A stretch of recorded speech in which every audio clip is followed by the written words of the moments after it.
यमुनतीरावनचारि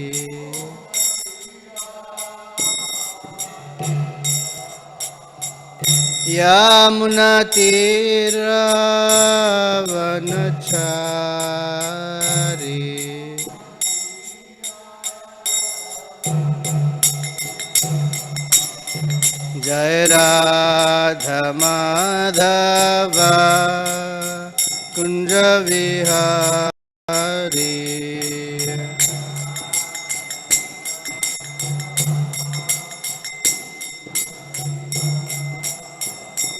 Jai Radha Madhav Kunj Vihari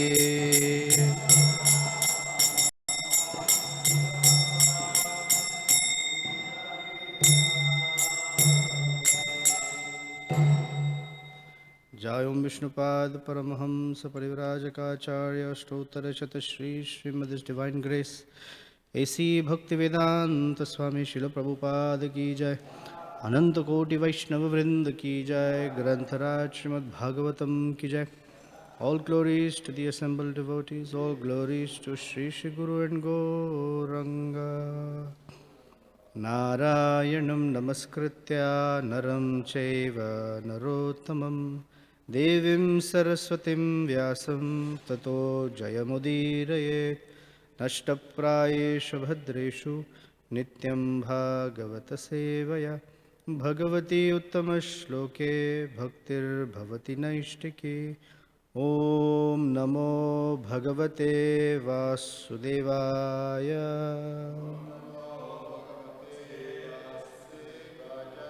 Om namo bhagavate vasudevaya. Om namo bhagavate vasudevaya.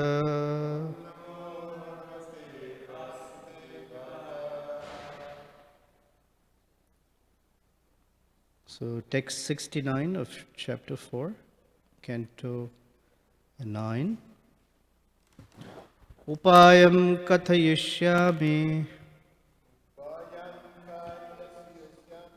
tava viprashunushvatat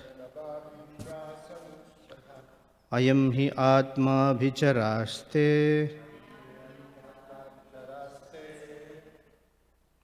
yatastam yahi machiram sadhu suprahitam teja prahartu kurute shivam. Upayam katayishyami tava viprashunushvatat ayam hi atma vicharaste yatastam yahi machiram sadhushu prahitam teja prahartur kurute shivam.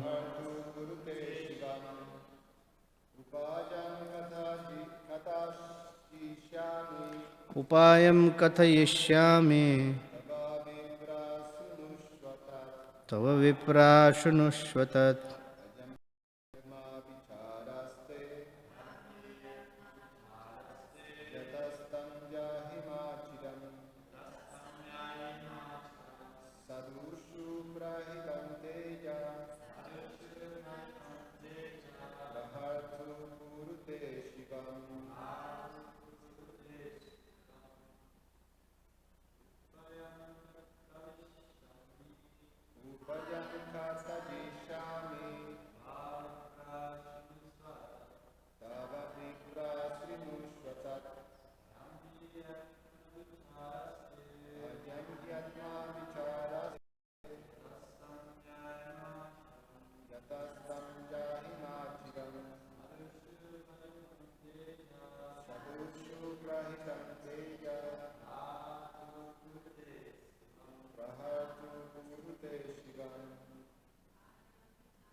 upayam kathayishyami tava viprashunushvatat Ayam hi atma bhicharaste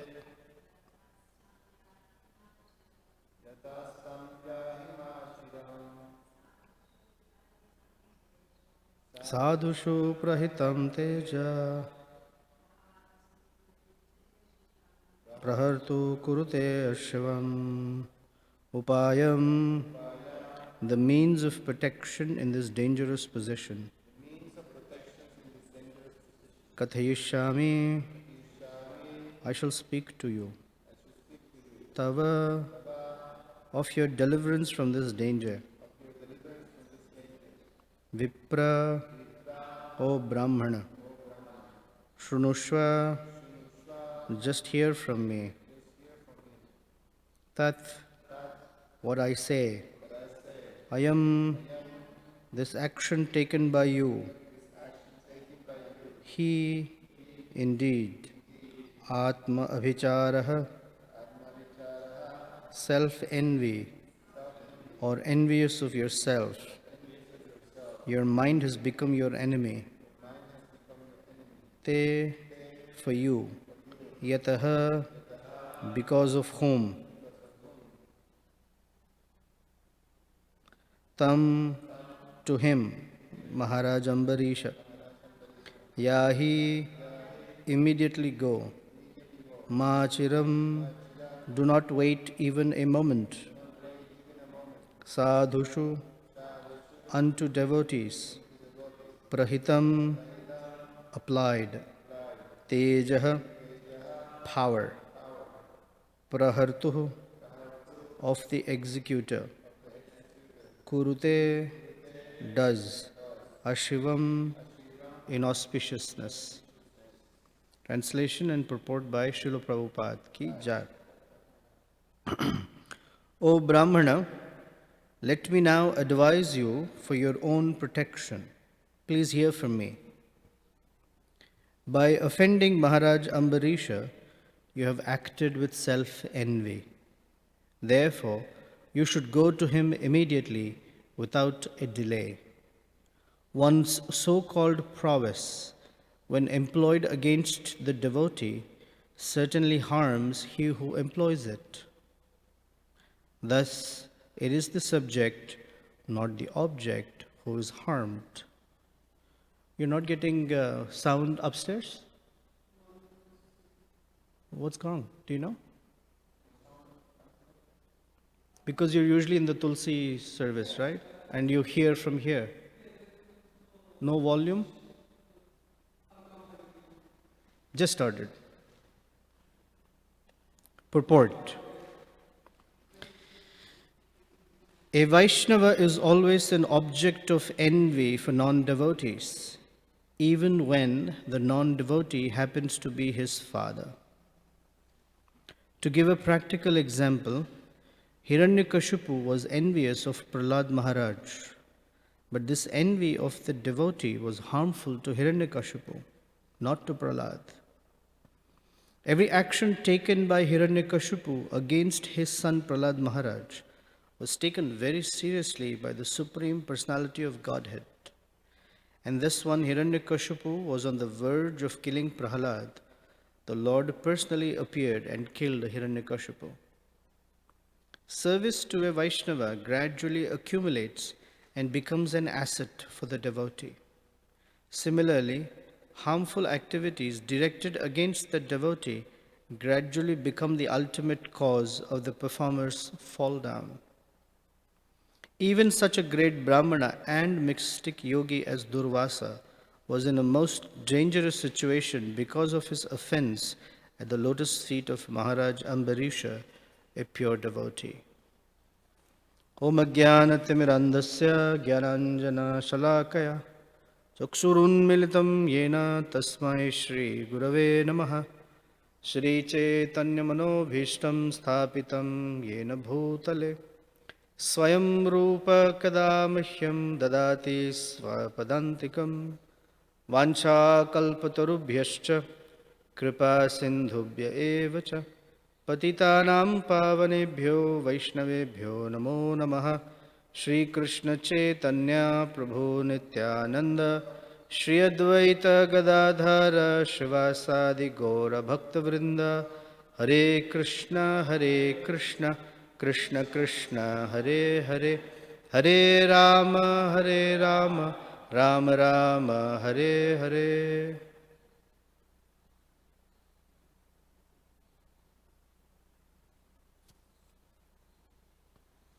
I'll tell you 3 stories.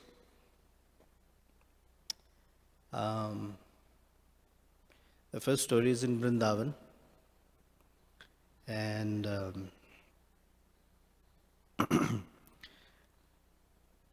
once His Holiness Sachinandan Swami was visiting Vrindavan, and as he was walking in the streets of Vrindavan, he saw a very old friend of his who, when he was a brahmachari, served with him together in Germany, and after some time had left Krishna consciousness. It was very nice to see him wandering in the streets of Vrindavan. So he asked him, "Where have you been? I haven't seen you for so many years. What's going on?" So as they got talking, the other devotee explained that some years ago, that devotee was visiting Vrindavan and was coming from Loi Bazaar back to Krishna Balaram temple, and he had negotiated with a rickshawala. You know what's a rickshaw? It's a cycle, like a taxi, but a tricycle, bigger tricycle. And in India, you have to haggle for everything. No price is final price. You have to negotiate. So they negotiated 5 rupees or something.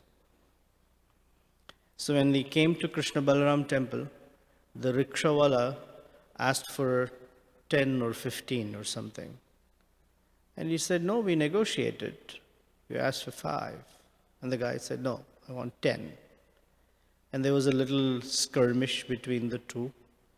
And things got escalated very quickly. And this devotee slapped the rickshawala. And a few days later, something happened such that this devotee's devotional life completely stopped. He abandoned all the devotees and just went away into no one knew what happened. And so he was now narrating back to Sachinandan Swami that he had slapped a resident of Vrindavan. The principal Prabhupada speaks in this translation, this is the Supreme Lord speaking, that the prowess, when employed against the devotee, certainly harms he who employs it. Thus the subject, not the object, is who are harmed.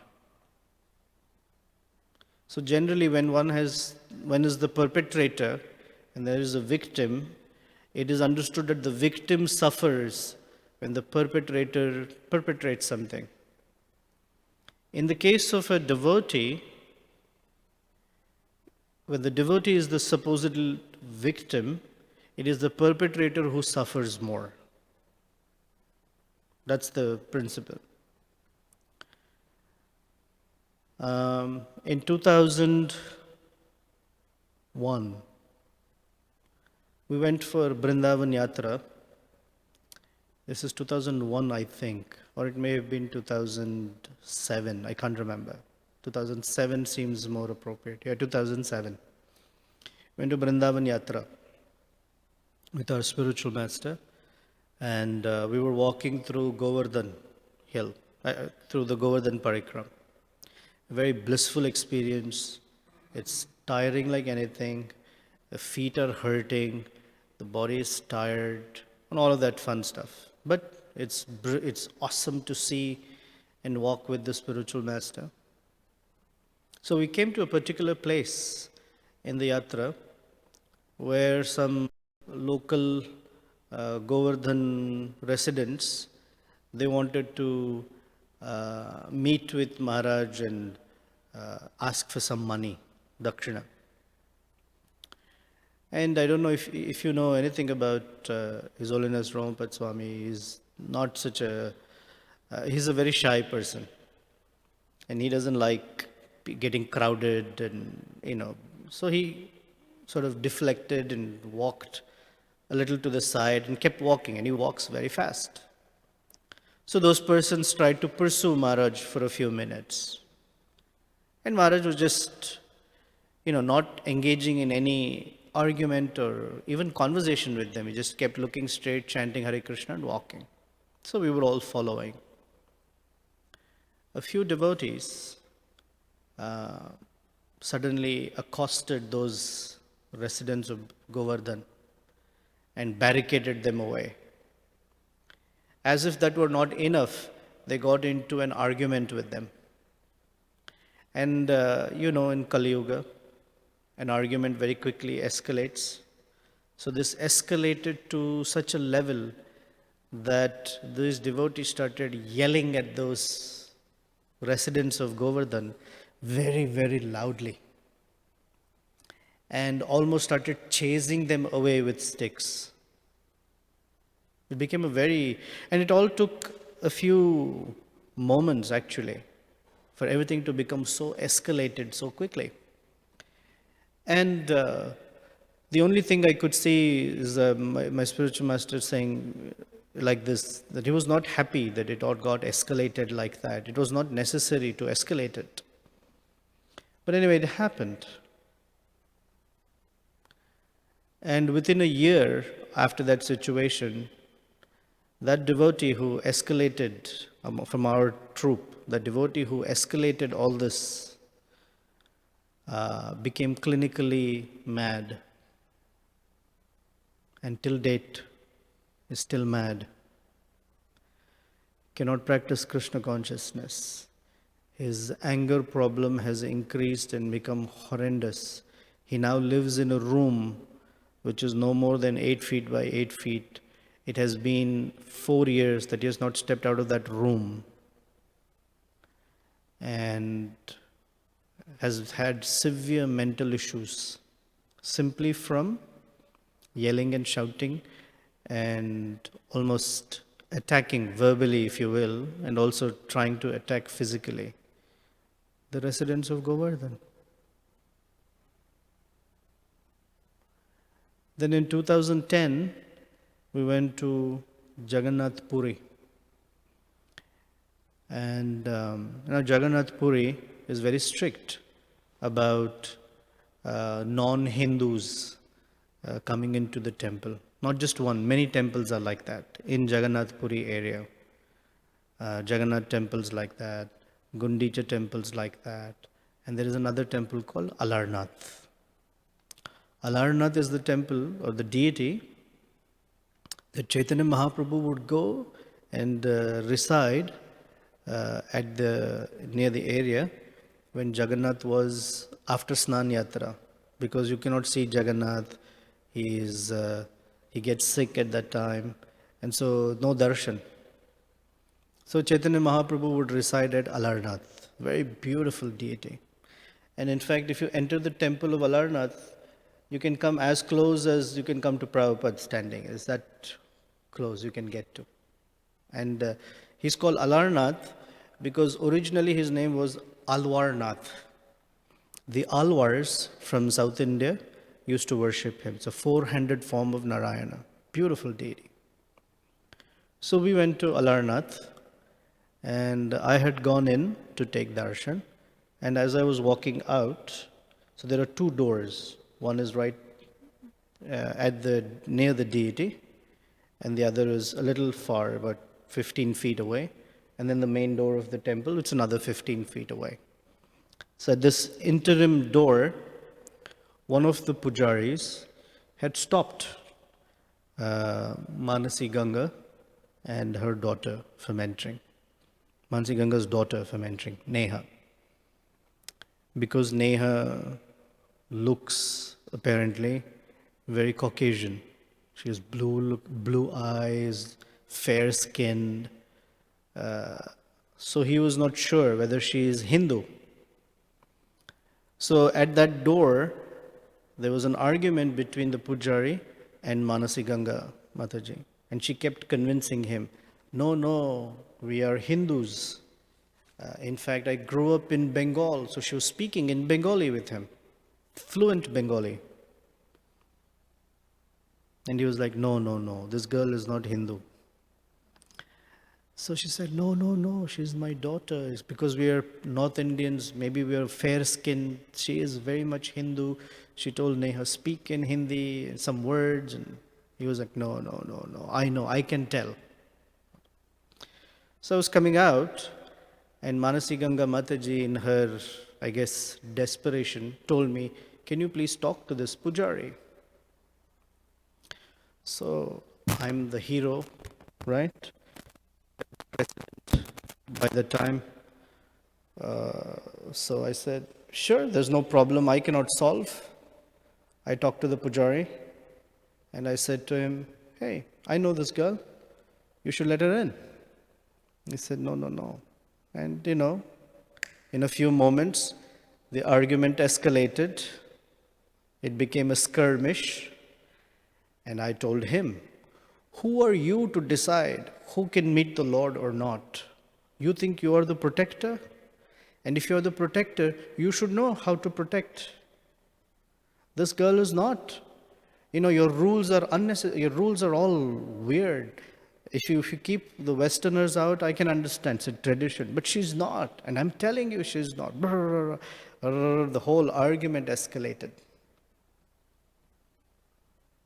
He said, no. We left it, and I said something to him. You have no idea. You think you're the servant of the Lord, but I don't think you're the servant of something. I can't even remember what I said, unfortunately. I should have remembered. Anyway, so it ended there. We walked out. The rest of the yatra was fantastic. We went to all these beautiful places. We had a wonderful time. We came back, and 2011 was one of the toughest years for me in my Krishna consciousness. I somehow, I did everything I was supposed to do, chanted all my rounds, studied Bhagavatam, took care of my responsibilities. But deep inside, I was not feeling any sense of attraction to anything I was doing. I was struggling. What am I doing? I didn't feel like I want to chant with enthusiasm. I was doing it, but that whole year, something or the other was, I felt like my legs were made out of lead, that I couldn't feel any movement in my Krishna consciousness, in my services, in my relationships. I had to put on extra effort just to do the simplest of things. Not physically, internally. It's something so difficult. And I don't know what happened. Suddenly one day it occurred to me that somewhere I've made a major mistake. And I was scanning through my brain, where did I make this mistake? What have I done? Because we were talking about something about offending devotees. And it was going on in my brain. And I was scanning through. And I realized that at Alarnath temple, in front of the deity, so much away from the deity, I was arguing with that Pujari like anything. He says, no, the provis, when employed against the devotee, the provis was, I'm the temple president. I know someone's asking me for help. I need to. And that's where my mind stopped. That you made a big mistake. Fix it quickly. Otherwise, your fate will be like that devotee who's become mad and finished. I said, I don't want to be finished like that. And this is in India. I live in America. There's not even, the local devotees that I can go and say, please forgive me, I made a mistake. How am I going to go to India? And so in 2012, February, was when the first ILS was organized, ISKCON Leadership Sangha. It was organized in Mayapur. And I was asked to go. And I was planning my India trip, and it occurred to me, if I'm going all the way to Mayapur, Jagannath Puri is not that far. I should go back to Alarnath temple and find this devotee and beg for forgiveness. And I talked to Maharaj and I said, I think this is what I've done. It's a big mistake. I'm struggling. I need to go. And when I go there, I need to fix this. So do I have your permission to do this? Because I don't want to wander into Jagannath Puri, without, the blessings of the spiritual master. He said, yes, the fate of others who offend devotees, is very detrimental. So I made reservations. There's a longer story to it. I can't share all the detail right now. But anyway, I had reserved a plane ticket to go from Kolkata to Bhubaneswar. I had organized a taxi ride to go to Alarnath. Alarnath's not so easily accessible. And fly back to Mumbai. Actually, I was supposed to fly back to Mumbai that very same day. So I had a window of about 4 hours. Now in those 4 hours, I'm supposed to go to Alarnath and find that devotee. I don't know how I'm supposed to find him. What if he was not there that day? What if it was not his service day, right? If he had the day off. Or by the time I reached, he has finished his service. Where do I find him? I don't know his name. I don't know who he, except I recognize him by his face a little bit, right? It's not like a person I know. It's a random face in my mind. So I was constantly praying to Spiritual Master and Lord Jagannath, please help me fix this. Please help me. I'm in a desperate situation. Otherwise, I'd be gone, finished. So we enter Alarnath temple, the taxi enters, and there is a tree in the courtyard. And this Panda or Pujari was sitting under the tree. I think it was afternoon time. I got out of the car, ran to him before he could go away. He was busy talking to someone, so I was waiting. Once he finished, I went up to him. I said, you don't know me, but about a year or year and a half ago, I was here, and I missed with you. He said, I don't remember anything like that. I said, grateful you don't remember, but I remember. And it was very, very inappropriate that I spoke to you wrongly. I was arrogant. I was trying, in the spirit of trying to help someone take darshan of the deity, I forgot that ultimately the deity is accessible only through the pujari. Otherwise the deity is not accessible. The word that is used for the pujari or the person performing the yajna is called purohit. Right? It's a Sanskrit term called purohit. You know what purohit means? Pura means other people. And hita means benefit. Here Krishna says,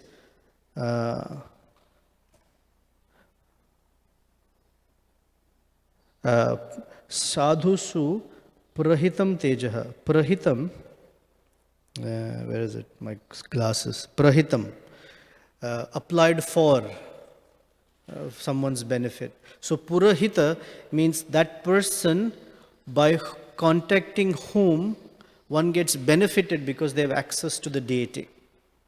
They are the liaison between the deity and the person who's coming to take the mercy of the deity. That's why the pujaris are so powerful in their service or in their position, if you will.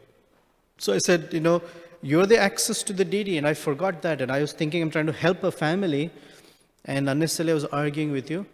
Please forgive me. I touched his feet, so he tapped me on the head. I said, don't worry, I don't remember anything. But if you want forgiveness, you got it. Go. Whew. Life changed after that. I felt like I could breathe. I felt like I could do my service. I feel like I could, I was the old, of course, not my challenges in my heart went away. It's just that new challenges were not there. And I felt like I was floating again instead of sinking. So this lesson that Lord is speaking here that the two things he's speaking here, that the perpetrator suffers a lot more than the victim, especially when the victim is a devotee. And one should not try to do anything that is against one should not subject the devotee to any atrocity. So Prabhupada gives the example of Hiranyakashipu and Prahlad. So Prahlad was a little boy, 5 years old, and Hiranyakashipu was very strong. He had all the powers, physically strong, mentally strong, verbally strong, hundreds of attendants, and they were killing him or trying to kill Prahlad. Nothing happened to Prahlad Maharaj, but Hiranyakashipu was finished. Although Hiranyakashipu literally had the blessings to be immortal. Yet, that supposedly immortal person died because of his atrocities perpetrated against a devotee. And in this case, Durvasa Muni is a plenary expansion of Lord Shiva. He is son of Lord Shiva. Right? He was born to Anusuya and Atri. And Lord Vishnu uses the word Ashivam here. Although your Shiva means one who brings auspiciousness, and Ashivam means inauspiciousness. So he says, Prahartu kurute Ashivam. That when a perpetrator, he tries to do something inauspicious against the devotee, he himself or she herself experiences inauspiciousness. And because he's the son of Lord Shiva, so he's telling him, this is Ashivam, very inauspicious, that you attacked a devotee. So that's one principle. The second is he used the word self-envy. When Prabhupada writes, you're harming yourself or your mind has become your enemy. So what happens? Self-envy is when a person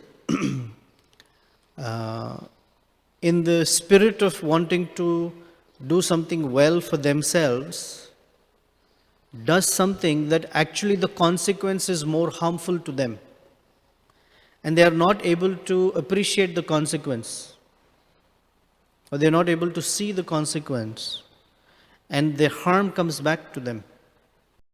So many times persons do something that is harmful to themselves, but they think that they can't appreciate that that's what's going to happen to them. For example, like smoking. It's just a mundane example, but smoking. Here Krishna is speaking about a more refined situation, or a more subtle situation of blaspheming the devotees.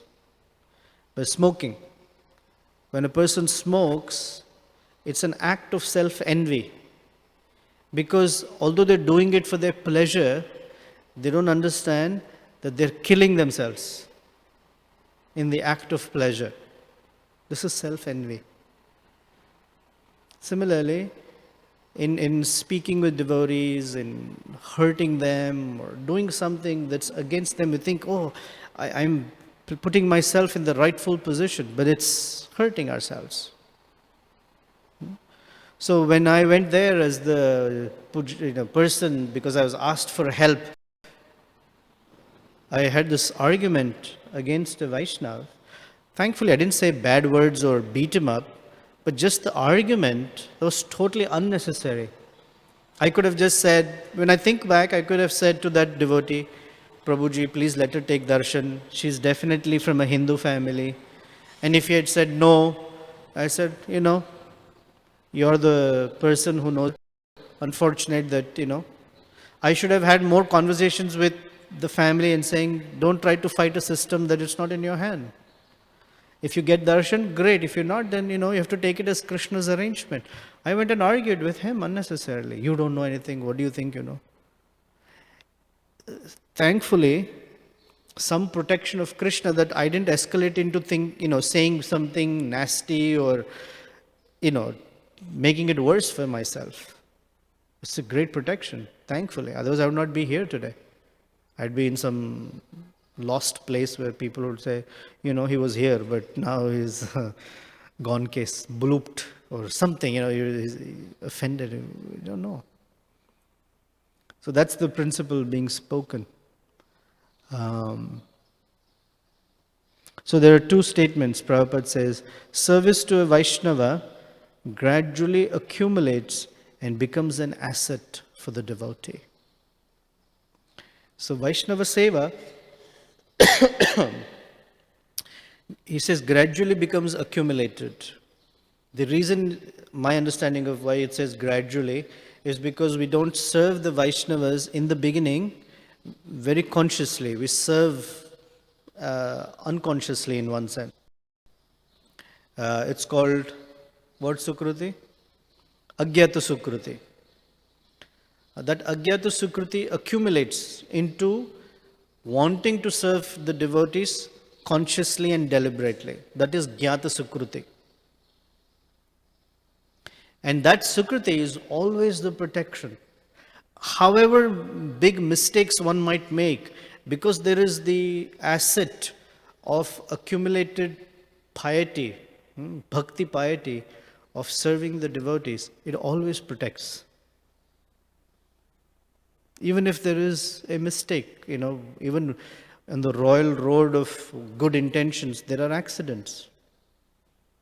But there's always a protection.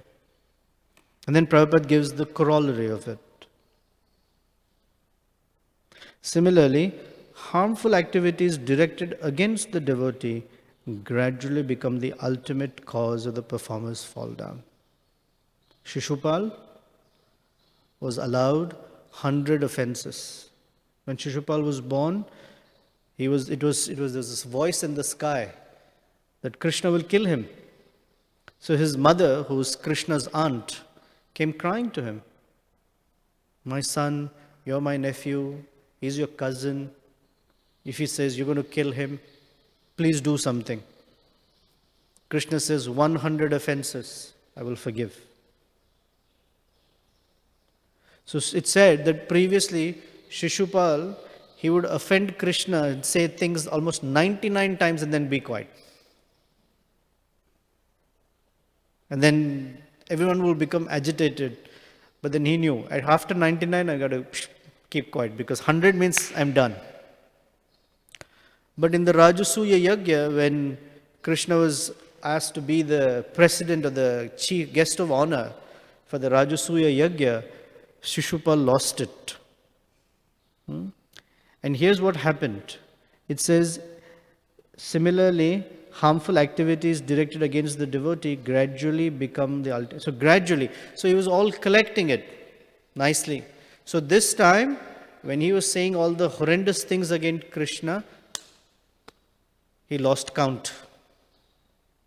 So he didn't know when he had crossed 100. And as soon as he crossed 100, the Sudarshan Chakra cut off his head. So this gradual, one time we say something, two times we say something, we say, hey, I offended the devotee, it's not so bad after all, nothing happened. It's collecting. In physics, you have a concept called inertia. There's a block of wood, and when you apply some force, the block of wood doesn't topple until you collect enough force to topple it. So like that, it's collecting. And one day, it's going to blow up. It's the last straw on a camel's back. Like that. It's the last thing, something will happen. And all that it's been collected will come out against the devotees. So one should be very cautious. And even if unknowingly or mistakenly severe mistakes happen, then one should very quickly resolve it. Here, the Lord says, Vipra Shunushu. You should listen to what I'm saying. Where Where's the word? Machiram. Yeah. Yahi. Yahi means go right now. Yahitam. Yahi machiram. In Sanskrit, the word chiram means for a very long time. Therefore, in Bhagavatam, whenever there is talk of getting realizations very quickly, Krishna says, Achiram. Achirena adhigathyati. Achirena means very quickly, not very long, he says. So, Chiram means very long. So, those who live for a very long time are called Chiram Jivi. So, Hanuman is called a Chiranjeevi because he lives for a very long time. So, Ma Chiram means don't delay this. Don't take a long time. Fix it now. See, some things you have to think about. Okay, when is the right time? But when it is an offense to a devotee, there's no thinking when is the right time. Right now is the right time. Fix it now. He's telling him, and he's talking to a Brahmin, not an ordinary person. He says, Vipra. See, there's a difference between Brahman and Vipra. Right? What does Prabhupada say, the difference between Brahman and Vipra? Janmanat jayate shudra, samskarat bade dvija. And then, jnanati iti, brahma janati iti brahmana. And some higher is Vipra. Brahmana and Vipra are considered same, but Vipra means one who's expert at knowing certain protocols of behavior.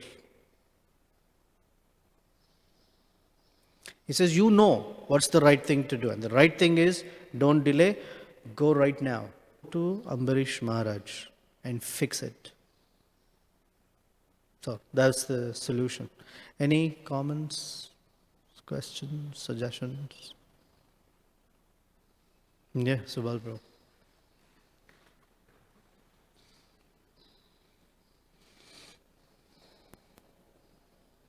Subal Prabhu has a comment.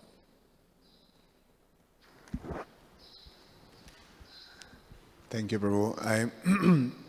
I think I have few questions and comes some sort of a realization too. Hearing your narration, it's pretty fascinating. Yeah. And also, a reflection on that. One is sometimes, you are put in a position that you have to sort of try to protect or to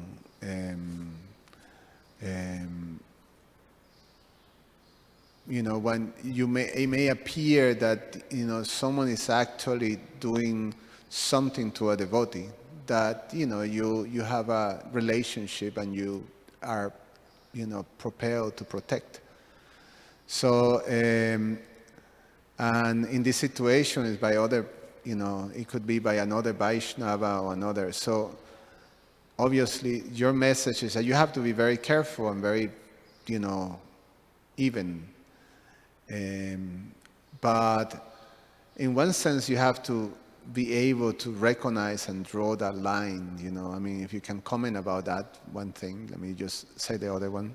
And what is the line that one has to draw? Well,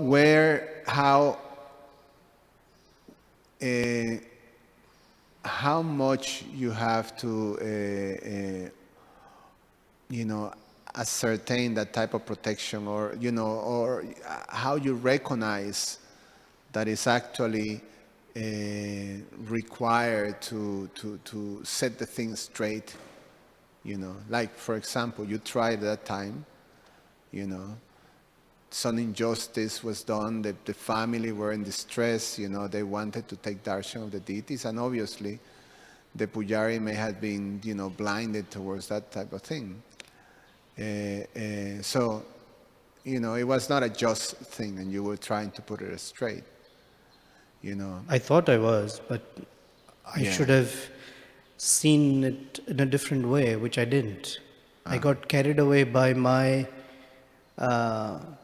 by the plea of help, and I just saw here, Prabhupada writes, the one in the so-called prowess. I saw myself as the problem solver. I saw myself as the powerful person who is, the president. The devotees are asking for help. I have to be there. But I didn't see that this is a system that even Haridas Thakur did not violate. Even Chaitanya Mahaprabhu did not ever go to someone and say, that is Namacharya. What are you talking? This is Namacharya Haridas Thakur. And I am Lord Chaitanya, who's revolutionizing this world with the Hare Krishna mantra. Who are you to stop Namacharya Haridas? Not even once. He would bring prasadam every day for Namacharya. I didn't see it that way, no? Chaitanya Mahaprabhu is the lead, but he never violated something that's been going on as a tradition for millions of years. I violated it. Why? Because I was at least in my mind at that time, I was the guy. So later I've been reading about being a leader, what it means. And there's a statement that stuck in my head after that. It has stuck forever, I hope, till I'm tested again, then we'll find out. That a person is a leader only because the followers have invested in the person that power.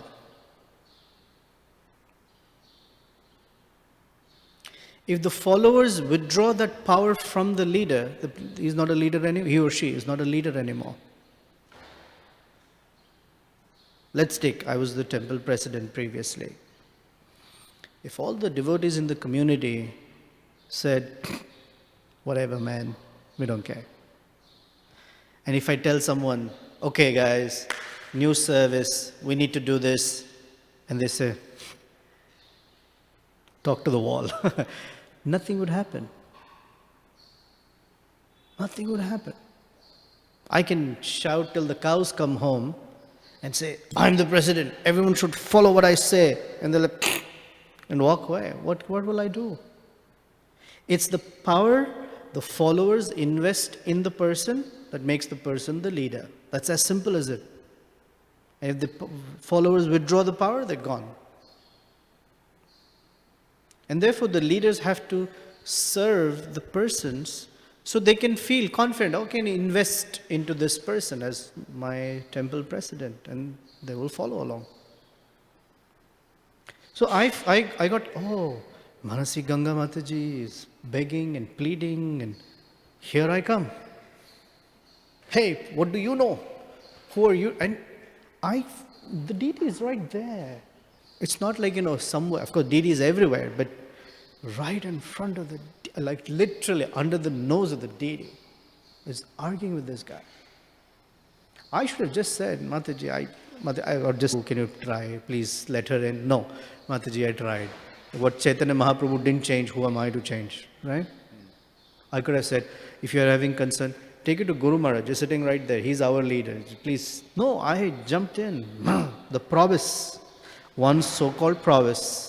The word is so amazing. Prabhupada is writing the word prowess. And Krishna is using that word here also.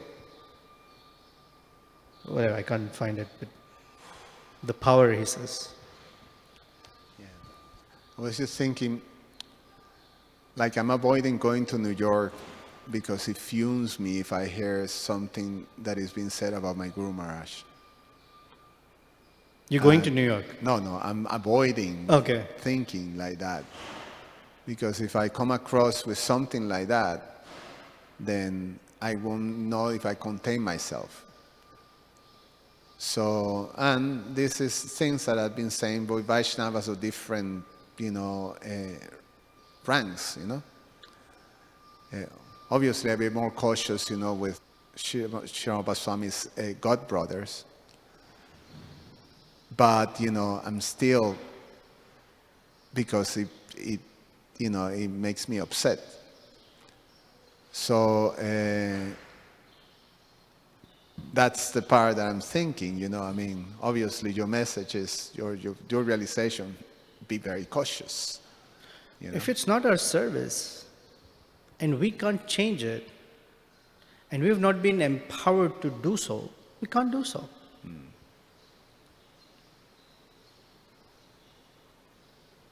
If the service is given, I'm going to say your name, Subal Prabhu, go to such and such place, New York, whatever, and fix it.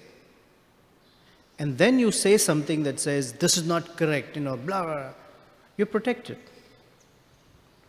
But if I just show up there and say, who's the person who's speaking about, let me see, we're digging a nice big one. So shouldn't do that. I mean, at least, who am I to tell you, but you get the idea.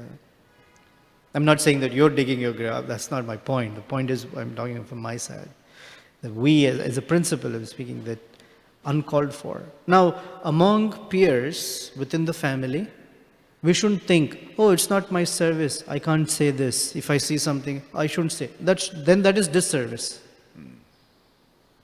Among peers as one family, when we see something, we shouldn't just wait and, I cannot. No, we should be able to say to each other, that's not okay. Can you please fix that? Or, that's your service, or, if someone has neglected that service, can we take care? Or you need to, something, but that's okay. Here is talking about perpetrating it to the point of killing the person. For what? He drank water. For such a small thing, you have a big reaction. Yeah, I'm reflecting on my Krishna conscious life. The most difficult time of my Krishna conscious life came after me going head to head with the temple president in New Jersey. That took, separate myself, I start brought up, convinced, just head up the whole, everybody, let's start something else. Arguing with the temple president is not a wrong thing. Well, it was not an argument, it was just a head-to-head, thing. No, I'm saying it because it's being recorded and people will hear it. Having a dialogue, sometimes even arguing or even disagreeing is fine as long as it's in the spirit of service and it is in the benefit of the devotees. You can have. As long as I was temple president, I've had many arguments. My own devotee, when I say my own devotees, people that are very close to me, argued with me many times. But it was never personal against me, it was a principle. And those devotees would be in the spirit of, we think this will be nice for the devotees. And I was always in the spirit of, also think it will be nice for the devotees. But I may have an idea and they have an idea. And we always sort of talked it out. Which is okay. Which is perfectly okay. But I hope not, that no one was harboring inside, let's kill this guy. I hope not. I don't think so.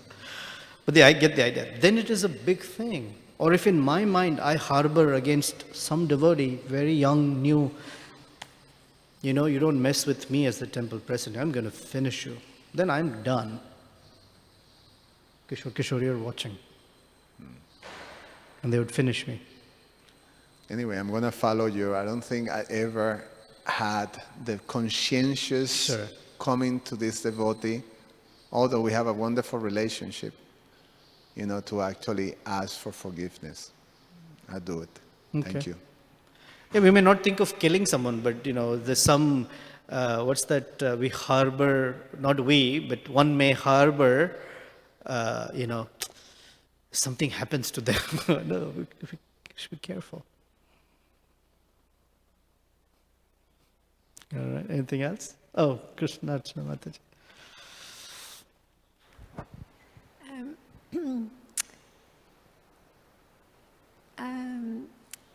Nityananda Prana Prabhu, you were, in many sense, really highlighting, that usage of that word prowess. So it's actually using one's might, one's position, one's leverage. Ability, skill, whatever it is. And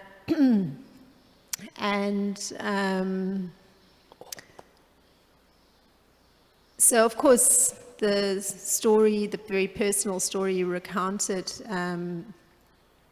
had to do with using it for a purpose that appeared commendable and within your realm of personal control, because it's somebody that you were serving in a regular, in your regular role. So of course, you spoke about the dynamics of the situation and that there was a broader structure. So you were actually out of your normal role in one sense, at least in that situation, because the person that you were interacting with, it was, their role was extremely important. So, that's put the dynamic into a different space. So I was reflecting on this a great deal actually through the course of the class, because I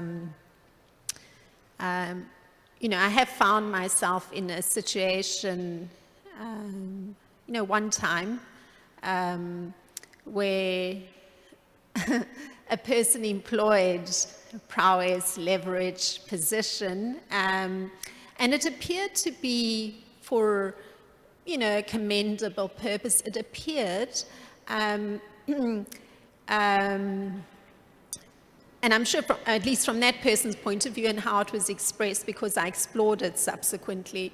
But the peculiar thing was that it was used in relation to service I was performing, but there was no dialogue with me about that. So some moves were made that kind of Marginalized. yeah, you could say, yes. And it was a very specific direct. I was on the point of performing a service. It was, part of a whole morning meditation, regular service, and I had to step away for a minute because it was Pujari related and go to the bathroom. So I had it super timed, but and then, I was going to head back to the altar. But in that brief moment, somebody stepped in using leverage, prowess, etc. And when I emerged, somebody else was performing the service, and I had to reflect on it quite a bit because, it's a very close service to the deity, which is something you were pointing out in terms of that interaction that you were involved in Jagannath Purit Alalanath. So I had to reflect a great deal on it because my experience was one of being distressed, like extremely distressed, because, it's a deep meditation and it's, regular activity that was performed. It was being timed. It was, everything was controlled. And it was not a person that actually either I was responsible to or that person was overseeing me in any way. In fact, that person made an inquiry from somebody who was kind of overseeing that department, just, where I was. It was explained that, oh no. So anyway, I had to reflect a great deal on this, and I found myself thinking that I'm not responsible for the other person's action, but I had to deal with my own distress, and it took quite some time to go past that feeling of distress, because, when it comes into service to the deities, it's such a close personal space. So I resolved that if such a situation arose again, the particular way of handling it would be to draw the person, ask the person the direct question, is this service that you are performing this area? And actually, when I did it next time, the person had to stop for a minute and step away. So I think your recounting your particular episode just highlighted that point for me, and it was also in response to about that important aspect of the service one's performing and what the parameters are that allow for a particular kind of behavior. So thank you. Well, thank you. You see, one of the quintessential stories of this theme, I forgot to narrate. It comes in the 10th canto of the Vrikasura demon who was running after Lord Shiva to put his hand on Lord Shiva's head, because Lord Shiva gave him the blessing which he asked for. If I touch someone's head, it should blow up into 1,000 pieces. And long story short, Krishna tricks him into putting his own hand on his own head. And he dies, that the demon dies. Now, if you look at Mahabharata, the prowess is not just the power. Here, Hiranyakashipu is given as a person who is very strong, and his own strength and his own sense of immortality brought him death. Right? So, Shakuni in Mahabharata is the guy who's the cheating guy. He's the slippery as the eel, as they say. He's very slippery. And it is that thing that brought him his death. And Bhima was all about cheating, right? He tricked the Pandavas into playing the game of dice. He tricked them into going into the forest. And in the forest, he created the house of shellac and burnt that. So everything was unfair. How did Duryodhana die? Unfair. Bhima hit him below the belt. So everything that this persons have done against the devotees, that very same thing was, Krishna used that back to finish them. Karna, same thing. There's a whole story of Karna. But then Karna, Dushasana, all of these persons. So that's the principle Krishna is speaking. The very prowess, it turns around. And one feels, one is dished back that very same thing that they want to dish to the devotee. So, okay, 8:30. I have to run to work. Thank you. Hare Krishna, Srila Prabhupada ki jai. Srimad Bhagavatam ki jai.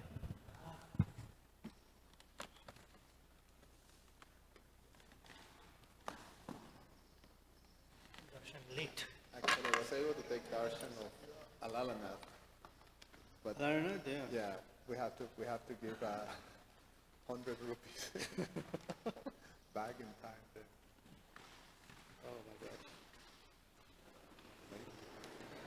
No, the thing is,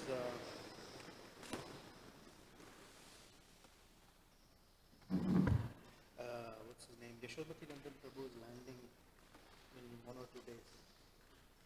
And because there's no water and all that, I made arrangements for him to stay with Gajendra Moksha.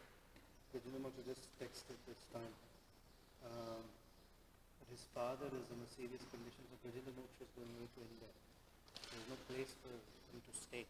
I got to figure out a place for Srimati Nandan Prabhu to stay. Hari Bol Naveen. Abunara. Nine by